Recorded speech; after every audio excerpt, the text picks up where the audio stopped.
பயங்கர பெருசா இருந்துச்சு. பெண்கள் எல்லாம் இன்னும் அதிகமா சத்தம் போடணும்.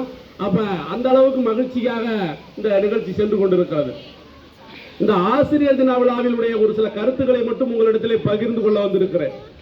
ஆசிரியர் என்றால் யார்? அதை முதல்ல நீங்க மாணவர்கள்லாம் தெரிஞ்சுக்கணும்.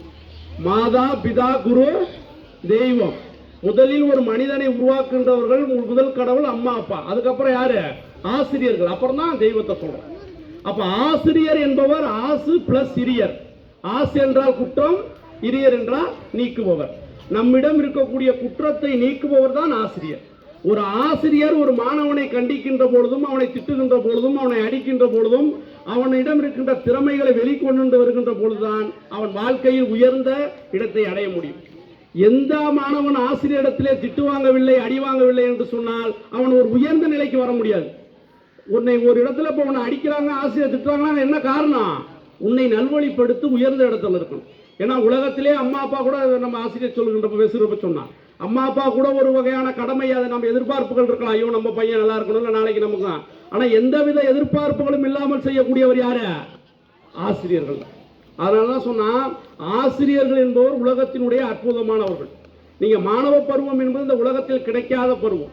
ஒரு ஒரு மாணவனுக்கு மிகப்பெரிய வாழ்க்கையினுடைய மிகப்பெரியது தாயினுடைய கருவறை, வகுப்பினுடைய அந்த பள்ளியினுடைய வகுப்பறை. இது ரெண்டும் தான் அற்புதமானது. இப்ப நீங்க ஒரு தப்பு பண்ணுவான்.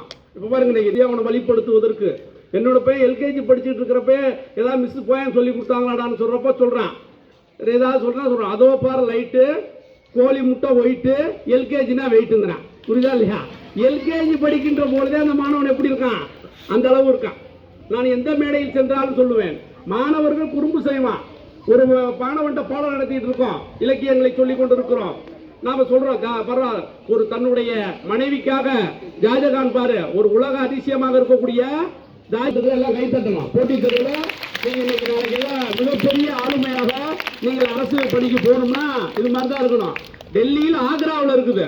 அப்ப வகுப்பு மாணவனுடைய சிந்தனை, அவனுடைய கவிதை எழுதுறாங்க. ஒரு மாணவன் கவிதை எழுத வைக்கணும், பாட வைக்கணும், கூப்பிடணும். எந்த கூட்டத்துக்கு போனாலும் என்னுடைய கவிதையை சொல்லுவேன். ஏன்னா இன்றைய மேடையில் வந்து நிற்கிறேன் என்று சொன்னால் சாமானியமாக ஒரு அரசு ஆசைப்பட்டு BA Tamil, MA Tamil, BEd, MEd, MSc psychology, MPhil education, TET, NET, SET, PhD என்று முடித்து இன்னைக்கு ஒரு அரசு கல்லூரியில் தமிழ் துறையுடைய உதவி பேராசிரியர் இருக்கிறேன் என்று சொன்னால், எனக்கு 1ஆம் வகுப்பு எடுத்த ஜானகி டீச்சர், 2ஆம் வகுப்பு எடுத்த கோபால் ஆசிரியர், 3ஆம் வகுப்பு எடுத்த ரோசி டீச்சர், 4ஆம் வகுப்பு எடுத்த மகாமுனி ஆசிரியர், 5ஆம் வகுப்பு எடுத்த பாலகுரு ஆசிரியர், 6ஆம் வகுப்பு எடுத்த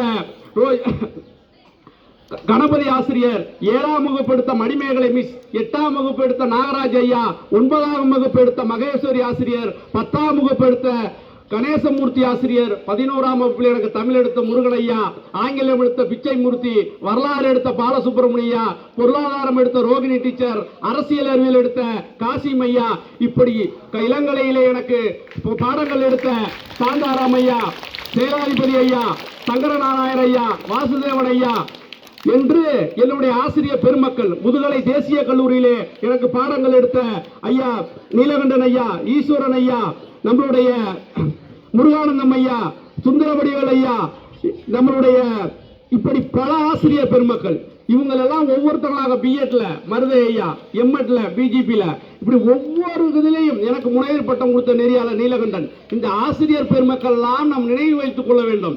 அவர்கள் இன்னைக்கு ஆசிரியர்கள் மாணவர்கள் சொன்னாங்க, ஓடி வந்து உங்க தமிழம்மா பேசுகின்ற பொழுது மாணவன் இன்னைக்கு பஸ்ல போனோம்னா நம்ம உட்காந்து இருக்கான், பக்கத்துல எந்திரிக்கவே மாட்டேங்கிறான், தெரியாத மாதிரி வேணும்னே திட்டுறான், வெறும் அடுத்தவன் திட்டுறது மாதிரியே, எங்களை பள்ளியில என்ன பாடுபடுத்திருப்ப அப்படின்ட்டு.